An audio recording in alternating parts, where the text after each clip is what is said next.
Hey YouTube, how you guys doing today? Kevin here, coming back at you with another video.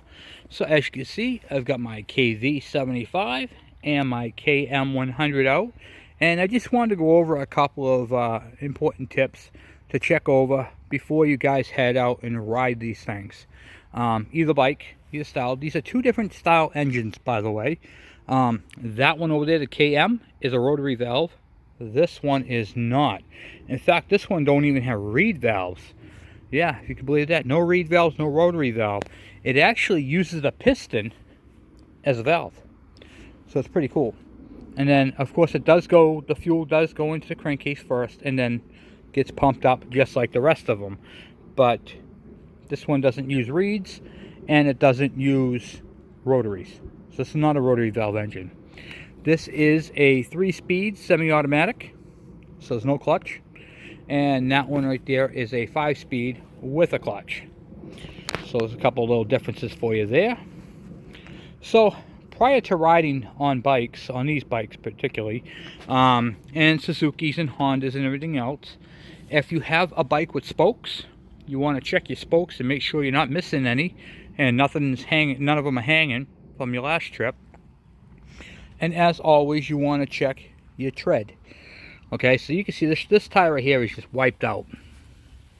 It's basically bald, you know. It's got cracking right there, see all the dry rot. This tire right here I consider junk. And while you're down here checking your spokes and checking your tire, you also want to make sure you check your fork seals. Now, you don't really have to worry about that on a KV75. You just got to check your tire tread and make sure your hub bolts are tight. And that's pretty much the end of it, because these are spring shocks, not hydraulic. So it's a little different. Up inside here there is a spring and no hydraulic fluid. On these ones you still have the spring, but there's a plunger, a valve, a check valve, and hydraulic fluid in there. So a couple things to look out for. Obviously, when you walk up to the bike, you want to look under the bike and make sure you're not leaking any fuel or any oil. Now, both of these bikes have an oil plug right here. This one right here has the, what do you call it there? Just a regular plug. It's not a dipstick, okay, because the clutch is right here. So you would check this one. Right up under here, there's a plug. Right there. See what says oil? Okay, you're going to level the bike. You're going to pull the bike up. You're going to pull the screw out. And if oil starts to drip out with the bike level, then you are full. If it is not, then you need to put oil in here until it starts to come out of that plug and you are full. Coincidentally, it is the same thing on this bike. It's not a dipstick. You pull the plug here, and then down by the Kickstarter, right here, it says oil level. You pull out that plug right there, and same thing, level the bike. So you're going to pull the bike until it's straight, and see if oil comes out. If oil comes out, it's full. Now that oil is not for the crankshaft. That oil is only for the transmissions. So on this bike right here, and this one here, they're recommended like 10W30, 10W40. You can use a little heavier if you like, especially on this one right here. You can run like a gear oil, like a 75 140 if you want to, or an 85 75 or whatever. The thicker oil on these ones right here would help the transmission better, where they would not on that one. That one needs like 1030 or 1040. Okay, so you can put a thicker gear oil in this one. A friend of mine had explained that to me. So he uses gear oil in the transmission on these, and they like it. Where this one right here has a different, this is a regular style clutch. This needs 10W30, 10W40. So it gets a little confusing. So that's why I do these videos, to show you guys. So we learned that the KV and the KM share the same style oiling system as far as filling them and checking them. We learned that this bike right here uses a piston as a valve, where that one has a rotary valve. Okay, so there's a couple differences. Couple of differences. They both share the same style carburetor, just that the KM is underneath this cover, and on the KV it's right there, like a mini bike, typical mini bike. Another thing you want to check before you head out on the trails or road, you want to check your chain deflection. Now, I had talked about this when I did this chain. You want to make sure that your chain deflection is set and your alignment is set. What is a chain deflection and what is a chain alignment? And how do I do these? How do I adjust these? Okay, so let's talk about chain deflection. Chain deflection, well, this is a KM, so this one's set to 3/4. I don't remember what that one is set to, but I have it in my owner's manual, so I have to check that. But on this bike right here, we're going to use this one for an example. It's set to 3/4. So you're going to measure from this link right here, the center of this pin. You're going to push up on it, and then you're going to measure it again and see what the difference, what the distance is. And this one should be at 3/4, which it is because I set it that way. How you adjust that deflection is you loosen up your axle right here, and then you can use your adjusters in the back here. That's going to change your deflection. If you bring the wheel backwards, it's going to tighten it up and make a smaller deflection. If you have the chain going in, it's going to increase the deflection. Okay, why is that important? All right, I'll explain to you why that's important. Because it's going, if you don't have the proper tension, it's going to prematurely wear your chain and your sprockets. Okay, so you want to check your sprockets, make sure that the teeth are good and sharp and they're not bent. If the teeth are not straight and they're bent, what could happen is the chain could slip and it'll just chew it up. It'll ruin the chain, it'll ruin the sprockets. So you want to make sure that your chain is not worn out. I always replace mine as needed. This one right here just got this whole chain and sprocket assemblies. Alright, so then that bike right there. So both bikes have new chains and sprockets. Now, these mini bikes right here are notorious for that case breaking and it gets all smashed. The reason why that smashes is because your chain and sprockets are worn out, or your wheel is not adjusted properly. It comes off, the chain comes off the big sprocket, and the engine's pulling the chain in, and it just winds it up inside there and blows the case apart. So that is why that case typically breaks. Okay, so keep that in mind when you're doing your chain. If you don't check your chain and don't adjust your chain properly, you could break your case if that thing comes off. And that is very, very important. So on the KV75 and the MT1s, they have a pin, and the pin is right here. See that pin? And this is a cam.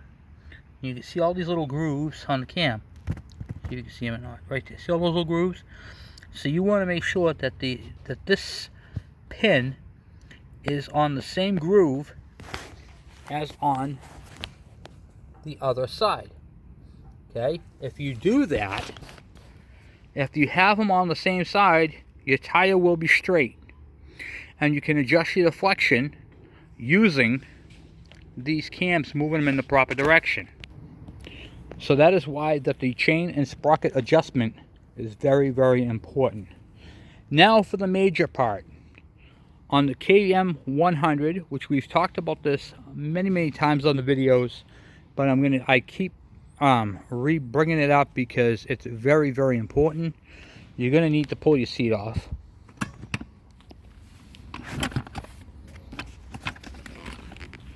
And we're actually going to pull the seat off this one as well. If you have an MT1, the seat is bolted down and you don't need to pull it off because the oil reservoir has a different style tank to it. Okay, so this is the main important part. We'll start off with the KM100. So you have your automatic oiler, and you want to make sure you check your level before you ride. You want to make sure your oil level is full and that your vent tube is free and clear, and that there is no mud, what do you call it, the insects in there that block it all up. Okay, so you want to make sure that that is all nice and clear, and that your battery is not, your wires are not squished in your frame where your seat mounts onto. Okay, so that's the first part on the oiling system. Check your tube, your vent tube. If that is plugged, your engine will not get the proper lubrication needed. On the KV75, the MT1s, they don't have that system. They have the vent is actually in the cap and has an on and off line. So you can turn it on and you're good to go. There's a little arrow on the cap right there. See, there's not one on the other end, and it is in the on position. When you put that on, it becomes a vent cap. Okay, it's very important that that is done, and it's also the same as on your fuel cap. On the KM100s, there is a tube that goes up and over, but I bought this cool little vent right here that's all underneath, and then just is how it is. So if you have a what do you call it there, a KM100 or a KV75, you can literally take the caps off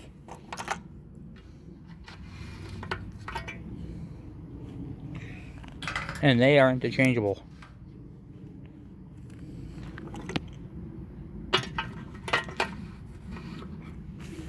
Isn't that cool?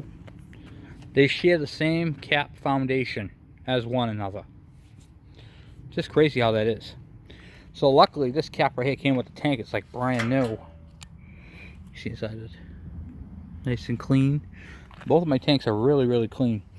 The only thing is this cap right here has a little bit of varnish on it, but the inside of my tank is nice and crystal clean. And you can see how the tank cap is faded. That didn't come off the spike. And you can see how nice and clean that tank is.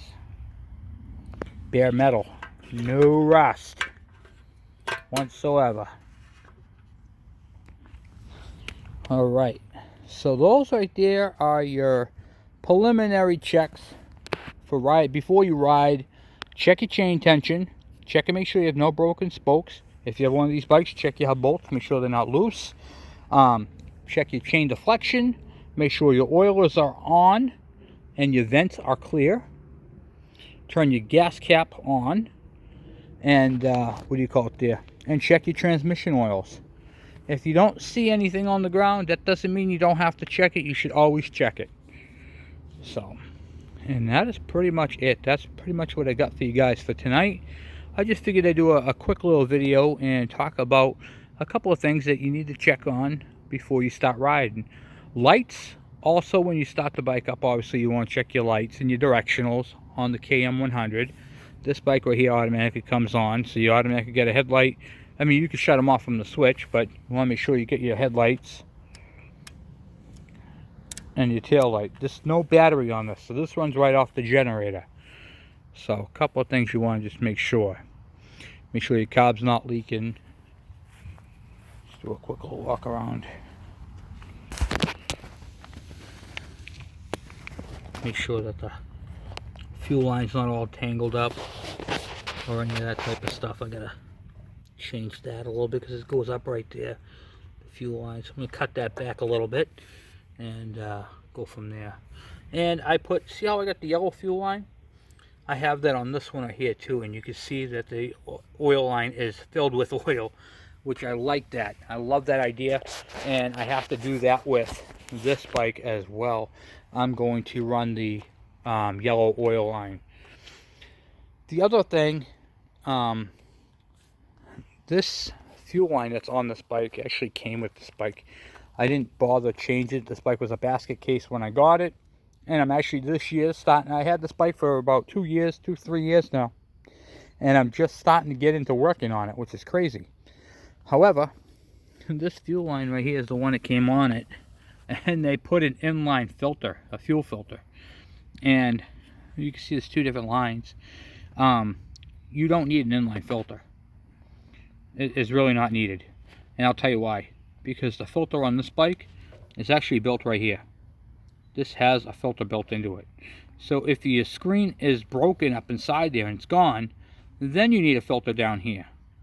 But if the screen is in there and it's good shape, it's the same thing. It's the same filter. But a lot of people like to have the filter down here and then they take the screen out there. I've done it on my KM. Not my KM, my KE. Doesn't have the filter in the petcock. So I got one down here. But other than that, it's all the same. So I just wanted to do a video and show you guys some of the things to look for when you get your bikes out of storage and you get them out, get them out of the sheds and barns and wherever else, and you guys getting ready to take off with them. You need to turn your oilers on. You need to check them over real quick. Check your chain deflection, because there's nothing worse than having a chain go through the case when it took 2 seconds to check it. You know what I mean? So it's crazy. Same shift as everything. Just crazy how much these bikes have in common with one another, you know? So anyway, guys, I just figured I'd do a short and show you guys what's going on with them and go from there. And that's the original mileage on this bike. I think my battery's dead too. Yeah, I think it is. Yeah, dead. Got my little buddy here. Hi, bunny. Probably looking for a carrot. Always looking for a carrot. They come right over to me. So, anyway, guys, thank you for watching. Thank you for subscribing. If you guys have any questions on your bikes, on what to look for, 4 strokes are completely different than 2 strokes. However, the forks, the deflection, and all that stuff needs to be checked the same. But your oil needs to be checked more frequently, because your oil is what lubricates your whole entire engine. Where a 4-stroke, we have 2 oiling systems. We have the oil that goes in the case for the transmission, and then we have the oil that goes in the fuel for the engine itself. These are not pre-mixed bikes. These have the auto lubes. So make sure you keep up with those, because it's very, very important. Auto lube systems work very, very well, and these bikes in no way, shape, or form are KXs. Okay, these are on. This one right here, I think, is like 9 horsepower. Okay, this one right here is 6. So no, I'm sorry, 4. This one's 4. So remember, you're not going to break no land speed records. Just get out there and have some fun and enjoy them. High performance in these things, you can get a little bit more power out of them, but ultimately it doesn't really matter. Just ride them the way they are. Hi, bunny. We got a bunny right here. So anyway, guys, I'm off. Thank you for subscribing. Thank you for checking out the channel. For all my new subscribers, thank you guys for your support, and welcome to the channel. And we'll be doing some more videos. I got switches I have to put on this bike right here, and I have some other things. We got to do the lights and get the lights all dialed in. But other than that, they're pretty straightforward. So I think my bunny's looking for a carrot. So I'm off for now, guys. I will talk to you guys later. Have a good night.